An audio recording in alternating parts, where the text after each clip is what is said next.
বাবলি, দুপুর থেকে তোকে ফোন দিচ্ছি, ধরছিস না যে বড়। কি হয়েছেটা কি? বেশ করব, ধরবো না। হুস, হাট হাট। মগের মুলুক নাকি? ধরবো না? তোর ঘাড় ধরবে। 100 বার ধরবো না, 200 বার ধরবো না। তুই যা পারিস কর। কেন ধরবি না কেন?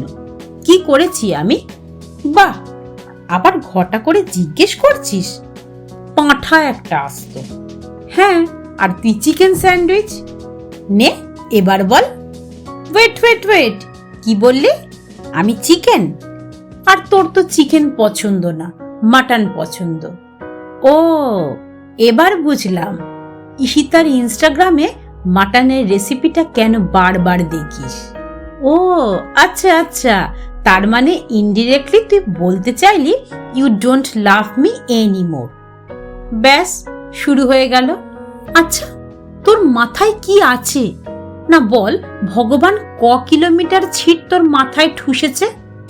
ও আমার কি সর্বনাশ হলো গো! আমি তো শুধু ভেবেছিলাম তুই ফ্রিজ থেকে মিষ্টির ডাব্বাটা শুধু চুরি করেছিস। তুই লোকের বউয়ের মনও চুরি করেছিস। ও আমার কি সর্বনাশ হলো গো! এ গাধা, আস্তে আস্তে, পাড়ার লোক ভাববে আমি মরে গেছি। ওরে, লোক মরে গেলে এমনি কাঁদে রে। আর ঈশিতা বৌদির মাটন রেসিপি দেখছিলাম সানডে বানাবো বলে, তোকে সারপ্রাইজ দেব বলে। ধ্যার ব্যাং, মাথা মোটা একটা গন্ডারকে বিয়ে করেছি, আমি ভুলেই গেছিলাম। হ্যাঁ, এখন তো আমি গন্ডারই হব, আরো কত কি হব।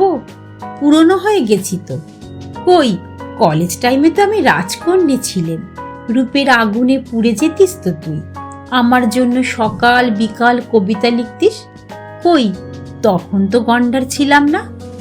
তখন তো বুঝতে পারিনি তুই আস্ত একটা পাগল, অ্যাসাইলাম থেকে পালিয়ে আসা একটা উটকো জীব।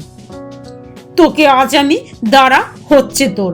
বাইরে ঘুম দে তুই আজ। ধর তোর বালিশ, বেরো। আরে মুখের ওপর কে দরজা দিয়ে দেয়? কপাল করে একটা বউ পেয়েছি। ইনস্টাগ্রামটাই ডিলিট করে দেবো ছাপা। ধুস, একটা মাটনের রেসিপি নিয়ে রাত দুপুরে আমার ঘরে চতুর্থ বিশ্বযুদ্ধ হয়ে গেল। হে ভগবান, তুমি না আবার আমাকে সিঙ্গেল বানিয়ে দাও। ও কি বললে? আর সেটা সম্ভব নয়। ধুর, তোমার সাথেও খেলবো না। Good night. ধুর বাবা, ওর কোল ছাড়া ঘুমোতেই পারছি না তো। কিন্তু ঝগড়াটা তো আমি করেছি, এখন আমি কি করে ডেকে আনি? এতক্ষণে নিশ্চয়ই গাধাটা ঘুমিয়ে গেছে। এক কাজ করি, পাশের ঘরে গিয়ে চুপি চুপি ওর কোলে ঢুকে ঘুমিয়ে পড়ি। কাল বলে দেব ঘুমের ঘোরে হেঁটে এসেছি।